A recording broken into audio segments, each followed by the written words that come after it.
Okay, let me move on. System selection in HVAC systems. These are the steps involved in designing the system.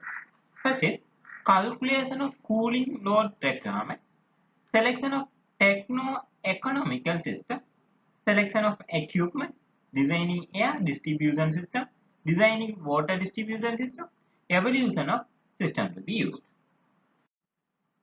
So you can see here important factors for calculation of cooling load requirement.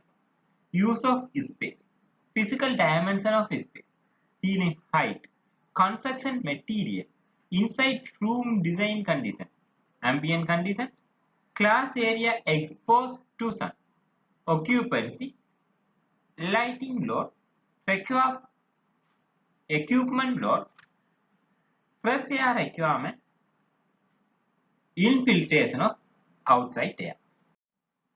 Okay. Factors affecting the system selection. What are the factors affecting in system selection? When we select the HVAC system, there are some factors influence. First one is budget of client, need of client, use of space, aesthetics, flow layout, depth of beam, locations of columns, power availability, water availability, space for servicing.